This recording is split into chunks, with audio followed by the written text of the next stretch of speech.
Good afternoon and welcome to today's Downing Street press conference.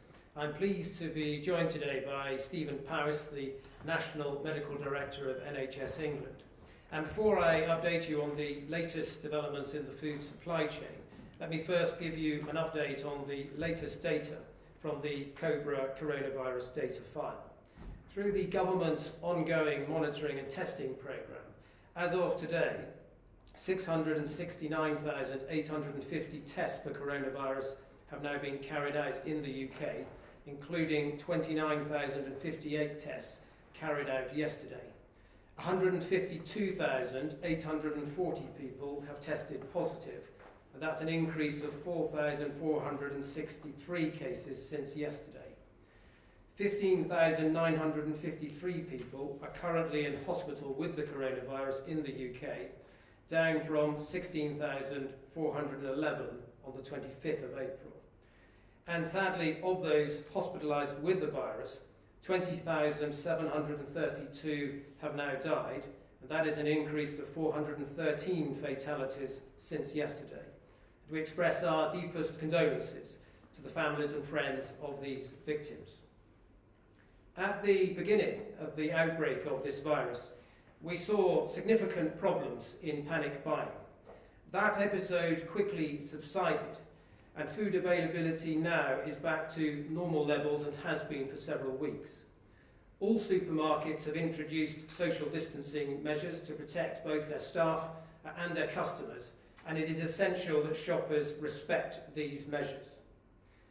The food supply chain has also seen a significant reduction in staff absence over recent weeks, as staff who had been self-isolating through suspected coronavirus have returned to work. So absence levels are down from a peak of typically 20% in food businesses 3 weeks ago to less than 10% at the end of last week, and in some cases individual companies reporting absences as low as 6%. We have put in place measures to support the clinically vulnerable. So far, 500,000 food parcels have been delivered to the shielded group, that is those who cannot leave home at all due to a clinical condition that they have. And in addition, the major supermarkets have agreed to prioritise delivery slots for those in this shielded group. And so far, over 300,000 such deliveries have been made, enabling people to shop normally and choose the goods that they want to buy. We recognise that there are others who are not clinically vulnerable and therefore not in that shielded group, but who may also be in need of help, perhaps through having a disability or another type of medical condition, or indeed being unable to draw on family and neighbours to help them. So we have been working with local authorities to ensure that those people can be allocated a volunteer shopper to help them get their food needs. And charities such as Age UK and others can now also make direct referrals on the Good Samaritan app to locate volunteers for those in need. Many supermarkets have taken steps to increase the number of delivery slots that they have. At the beginning of this virus outbreak, there were typically 2.1 million delivery slots in the entire supermarket chain. That has now increased to 2.6 million, and over the next couple of weeks we anticipate that that will grow further to 2.9 million. So supermarkets have taken steps to increase their capacity. But while this capacity has expanded, it will still not be enough to meet all of the demand that is out there. Some supermarkets have already chosen to prioritise some vulnerable customers with a proportion of the delivery slots that they have, and others have offered to work with us and also with local authorities to help establish a referral system so that when somebody is in desperate need, a local authority is able to make a referral to ensure that they can get a priority slot. As we look forward more generally towards the next stage in our battle against this virus, there are encouraging signs of progress. But before we consider it safe to adjust any of the current social distancing measures, we must be satisfied that we have met the 5 tests set out last week by the First Secretary. Those tests mean that the NHS can continue to cope, that the daily death rate falls sustainably and consistently, that the rate of infection is decreasing and operational challenges have been met, and most important of all, that there is no risk of a second peak. For now, the most important thing that we can all do to stop the spread of the coronavirus is to stay at home, to protect the NHS and save lives. Thank you. And I would now like to pass over to Stephen Powis, who will give you a further update. Thank you, Secretary of State, and good afternoon, everybody. I'd like to take you through some familiar slides which indicate how this epidemic is progressing in the UK. The first couple relate to the use of transport, and you will have seen these before. So the first shows public transport usage throughout the UK and in London, together with motor vehicle transport usage. And you will see we continue to see a great reduction in the number of journeys taken on public transport, and also a decrease in the use of motor vehicles. There is maybe the hint of a little bit of an increase in the use of motor vehicles, and as I said yesterday, I think we need to ensure that this does not mean that we are not continuing to comply with the government instructions on social distancing, which are of course so key to ensuring that we get on top and control the spread of this virus.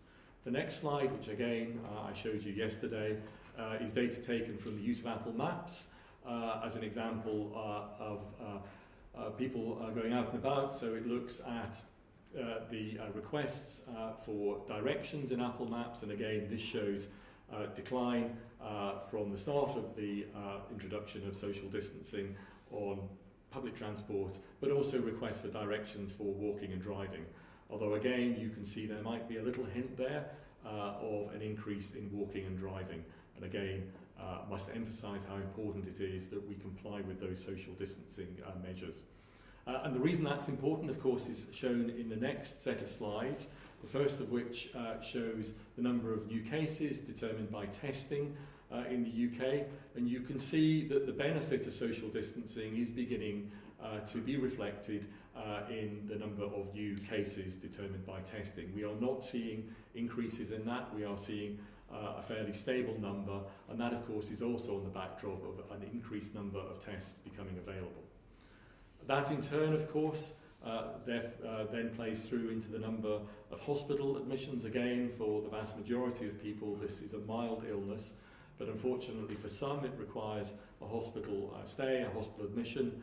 And you can see that we now have a very definite trend in a reduced number of people in hospitals. That is most marked in London, but I think you can also see that in the Midlands and the beginnings of that in other areas of the UK.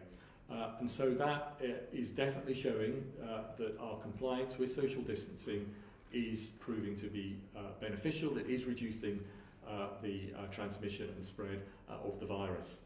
And of course, for those unfortunately who are more critically ill, again a minority, in the next slide you can see the proportion of critical care beds that are being used for COVID-19 patients in the UK, and you can see that proportion is declining, as indeed is the absolute number. So again, evidence that all the hard work everybody in the country has been doing to maintain those social distancing rules is paying off.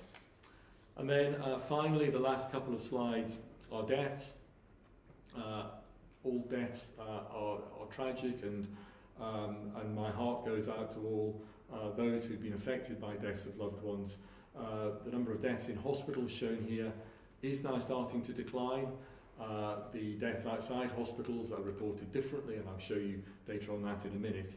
But this is absolutely because we as the British public have paid attention to the social distancing guidance we've been given.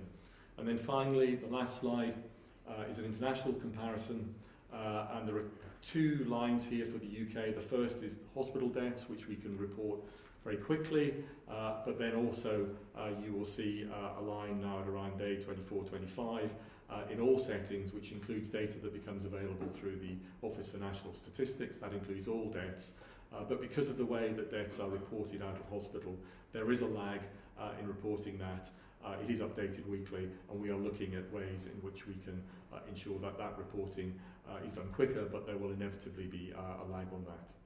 Thank you. Thank you. I'd now like to turn to questions, starting with David Shipman from the BBC. Thank you very much indeed. A couple of questions, if I may. First of all, in the modelling of the infection rate and the different measures, the effect that they had on that rate, it's pretty clear that reopening schools has one of the least impacts on increasing the rate. Might it be that when you look at relaxing different measures, reopening schools might be one of the first things you consider? And a second question about care homes. We keep hearing from care homes that they're still having trouble getting testing for people with their residents with symptoms, let alone residents who are suspected possibly of having COVID-19. Can you give a commitment to a date by when they might get the testing that they say they need?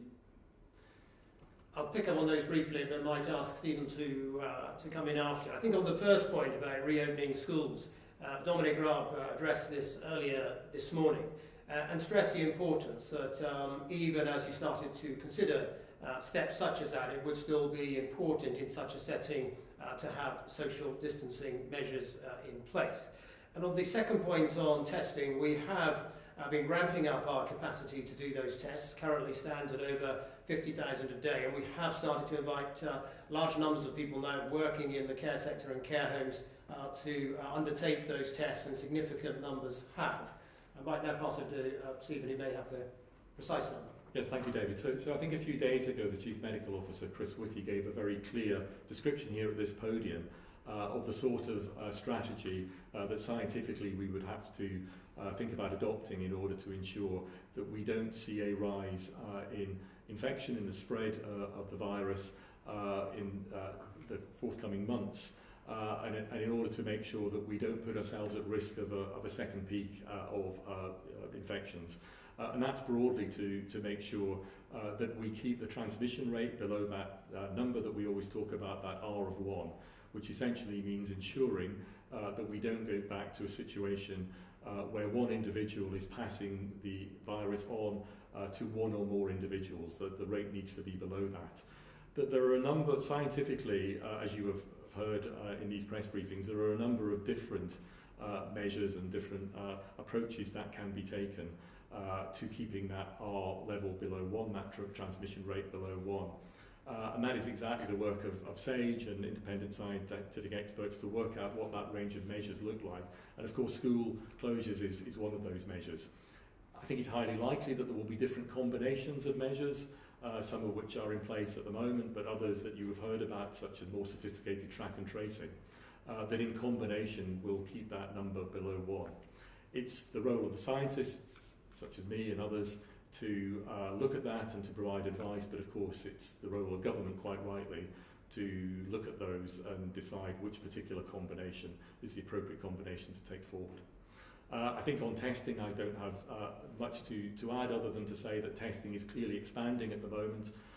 In the NHS we're responsible for testing in hospitals, and we are expanding testing in hospitals.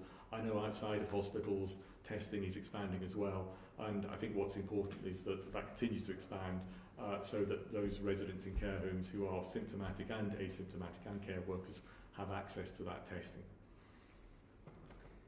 Thank you very much. Next we have Inigo Gilmore from Channel 4. Or a question to the Minister, if I may. We've been hearing very serious concerns, Minister, about the lack of public health experts who've managed infectious disease outbreaks on your government advisory group, SAGE. We now know that Dominic Cummings and Ben Warner attended, but if you won't tell us who else attended, how can the public get a sense of the balance of their current expertise that you say you're relying on? And secondly, a question to Professor Powis. We've been speaking to a local director of public health who says that data is just not being shared by central government, and it makes attempts to properly contact, trace and deal with local outbreaks. When is that going to change? What's your best estimate of when it might be possible to restart contact tracing again? Well, the important thing to note is that SAGE is It's unusual in the way it operates as an expert advisory group in that it is convened in response to specific emergencies, and the scientists that go on to that group will change depending on the type of the emergency. And it is important that those scientists are able to have discussion themselves, free of external influence, and also that we protect their own security as well. So for those reasons, we don't publish the names of those on the group. However, their minutes and their deliberations are published. And Stephen might be able to tell you a little more about that. Yeah, so I'm a member of SAGE, that's in the public domain, and personally I have no problem providing people give permission. And the Chief Medical Officer has said the same with the names of participants in SAGE being published. Clearly that's not my decision, but I'm perfectly happy for my name to be in the public domain. On the question of contact tracing, you broke up a little bit, but I think the question was, when is contact tracing likely to come in and be effective? So I think there's probably a general comment on contact tracing. So contact tracing, which is a very tried and tested way of managing outbreaks, it's more difficult in an epidemic, but it's certainly a tried and tested way of managing outbreaks. Obviously takes a lot of resource, a lot of time to trace effectively the contacts of an individual person who has tested positive. It can be aided by technology, and the development of a digital app will no doubt help in that setting. But I think the general point is that the lower the number of new cases in the population, the easier it is to do, because it involves contacting less people overall. So, to give you a number, if there are 4,000 new cases a day, and you have to contact trace, say on average 30, that's 120,000 people to contact trace. If it's 2,000, it's half that. So the point is, getting the infection rate as low as possible will put us in a position where contact tracing will be at its most effective. So as the Secretary of State for Health and Social Care said here a couple of days ago, Public Health England are building up the capacity to do contact tracing. Technology is being used to develop an app that will assist. But the point at which to introduce that is the point at which we have maintained social distancing, we have driven the infection rate down, and it can be introduced in a way that is most effective as possible. So the core message is really to continue to comply with the social distancing instructions, because by getting the infection rate down, which is what is happening at the moment, will get us in the best position for track and trace. Thank you. Next we've got Paul Brand from ITV. Go ahead, Paul. Thank you. Given the Prime Minister's return tomorrow, when do you expect him to follow the First Ministers of Scotland and Wales and start setting out a strategy to potentially begin lifting the lockdown? And on care homes, today the Foreign Secretary said the number of deaths in care homes was coming down at a similar rate to the number of hospital deaths. What's the evidence for that, please, and can you share it with us? Well, look, on your first point, the Prime Minister has been in all of our thoughts over these last few weeks as he's faced a very difficult encounter with the virus, and we are all delighted that he is going to be back at the helm and returning to work tomorrow. The government has set out its approach, which is that a week ago we decided that it was too early to ease any of those social distancing measures. It will be reviewed again in a couple of weeks' time, and that would be the right moment to consider the scientific evidence that we have, particularly the latest medical evidence. Very important that we don't do this prematurely and risk a second peak. Very important that we see a consistent downward trend and sustainable reduction in the number of infections, and that is our position. But look, I'm sure that at some stage during the course of the week ahead you will be hearing from the Prime Minister. And Stephen? Yes, so I think, as I've said before, I think it's really important to remember that the approach that needs to be taken to keep on top of this virus, to keep transmission down, will need to evolve over time. And it will need to evolve over time because the science and what we know about the virus is developing all the time. We are learning more and more. And even as we stand here today, there are certain pieces of key information that we would love to have to help us plot a way through the coming months is not available. So one piece of information is how many people develop immunity to the virus and how long that immunity lasts. And the truth of it is, of course, that we won't know how long immunity lasts until we've got some way into this epidemic and we've been able to follow individuals in a serial way, in other words, take blood tests over months to see what happens to their immunity, their antibody levels. And as that information becomes available, and there are studies ongoing in this country that will do exactly that, and other countries, we will be able to evolve the scientific advice as to how to manage this virus. So this is not a sort of binary choice between being in one place and another set of measures. This is going to be a continually evolving approach based on the science and the emerging science as we learn more about it. Great, thank you very much. Next we have Heather Stewart from The Guardian. Go ahead, Heather. Hello. You've talked about some of the changes supermarkets have made to make delivery slots more available.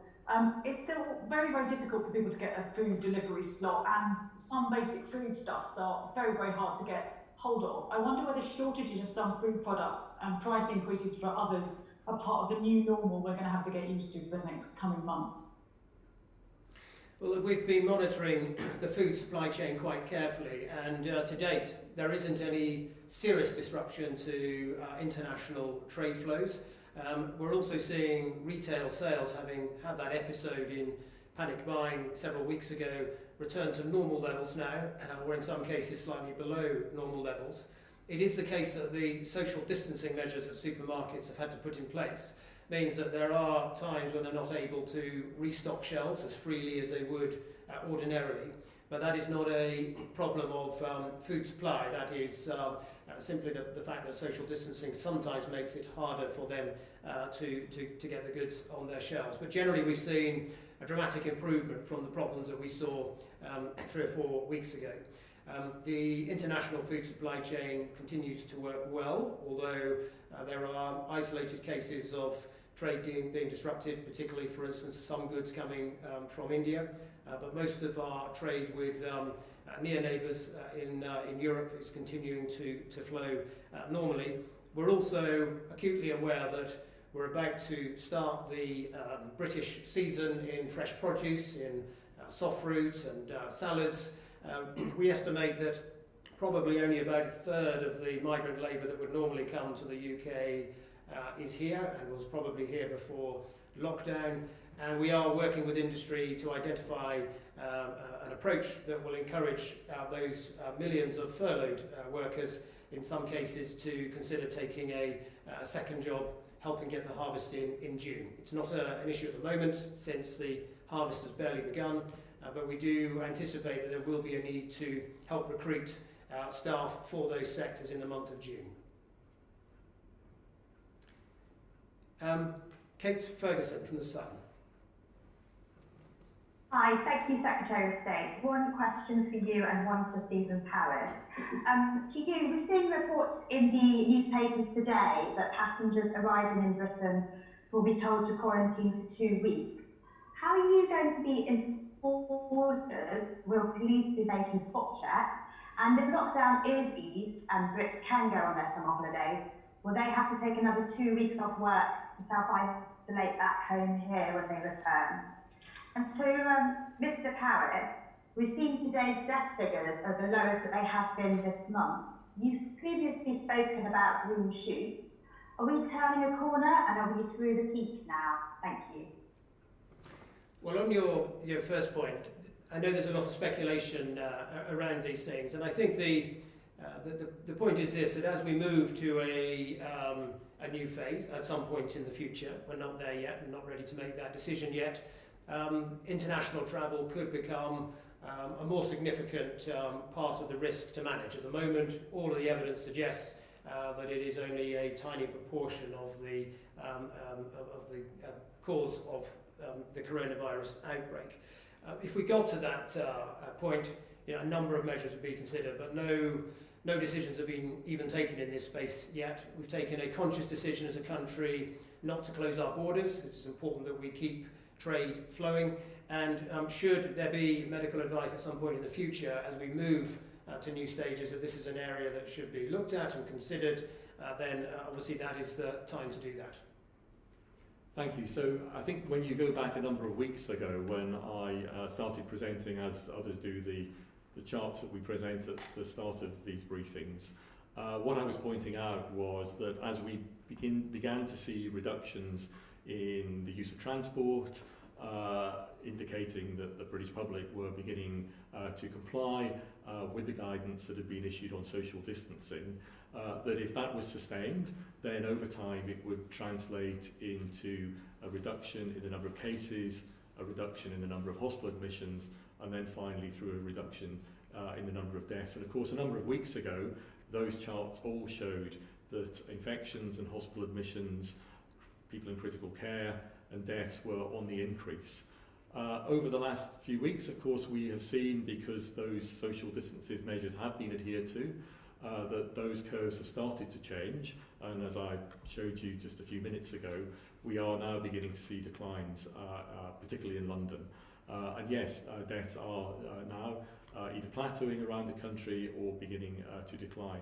But I should emphasise that those benefits have only occurred not by luck, as I've said before, but because people have complied with the instructions that we've all been given. And they have followed the science. So the science of this is quite straightforward. If we reduce the number of people that can be infected from an individual person who has the virus to below, on average, 1, then the virus starts to go into decline and the number of infections start to fall. That is the simple principle behind the measures of social distancing. And what you have seen is all our efforts, hard though they might be, have begun to pay off.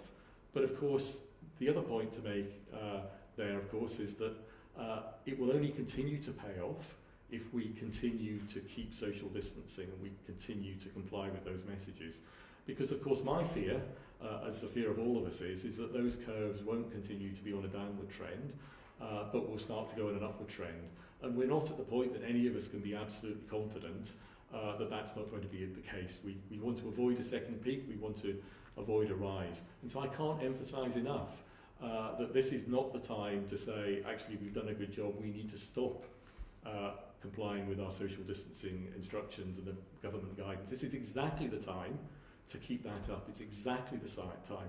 And that's why when I showed you the transport graphs and curves earlier, that slight uptick in motor vehicles, that slight uptick in the use of Apple Maps, we need to keep a close eye on that. We all need to remind ourselves that this has been a really tough 4 weeks, and we don't want to lose the benefits that have come from this. We need to keep going, and we need to make sure the number of infections continues to decline.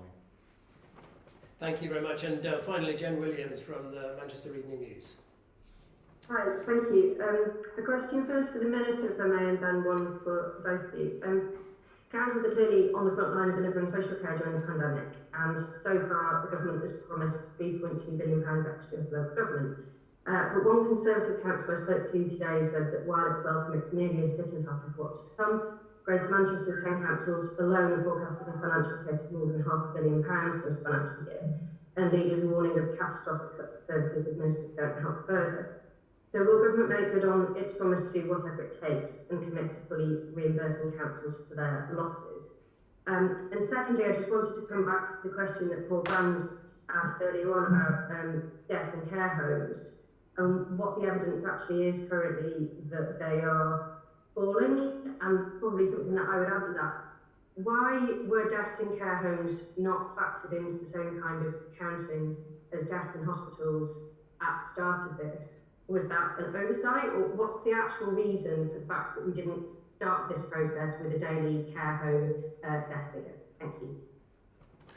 Well, look, the government, of course, recognises that these are extraordinary times, and local authorities have indeed taken on additional burdens to help get through this crisis, and it's in recognition of that, as you alluded to in your question, that Robert Jenrick announced a package of additional financial support for local authorities.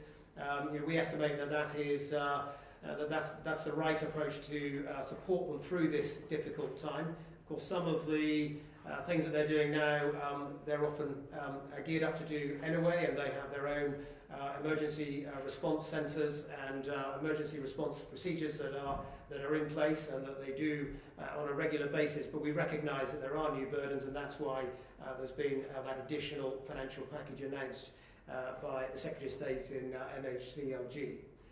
I will turn over to Steve. Yes, so thank you. So obviously, as NHS England National Medical Director, I am most concerned with the reporting of deaths within hospitals. Of course, we care about all deaths, absolutely, but the mechanism of reporting deaths in hospitals falls within NHS England and, of course, the other devolved administrations. So I think it's worth pointing out there's important differences about the way the data is collected. Within the NHS, we work with several hundred hospitals in order to collect that data on a daily basis. And we're collecting the data from people who have died in hospital who we know have tested positive. So that's one important thing to remember. The NHS, all those organisations are within the NHS family. They're all NHS organisations who are used to putting in daily reports to, in my case, NHS England. So there's a system that already exists, for instance, that we use during winter pressures, that means that it's very straightforward for those trusts to report that data on a daily basis. In the care home sector, of course, there are many, many thousands of care homes operated by many, many different independent organisations. And so that sort of daily rhythm of reporting in is just not something that occurs in care homes in the same way. And then, of course, the other important difference is, as I said, in hospitals, what we're reporting is deaths where we know somebody has tested positive. In the community, deaths that are being reported is deaths where the registration process, the doctor who has certified death, has put COVID-19 on the death certificate, and then that has gone through the usual death certification process. And it's the Office for National Statistics, as I said earlier, that gathers that data. And as I'm sure everybody knows, that process takes several days and can take longer. So again, as I said earlier, I know colleagues in government are looking to speed that up, but there is an inevitable longer time for those deaths to be recorded than the very quick reporting that we can get on a daily basis within the NHS. So it simply reflects the differences in the two processes and the difference in what we're reporting in terms of test positive deaths in hospitals and death certificates in the community. Thank you very much, Stephen, and we're out of time. I simply wanted to conclude, though, by recording my thanks and paying tribute to all of those who are working throughout the food supply chain, from farmers, manufacturers and retailers. The response of this industry to ensure that we have the food as a country that we need has been truly phenomenal. But thank you all very much.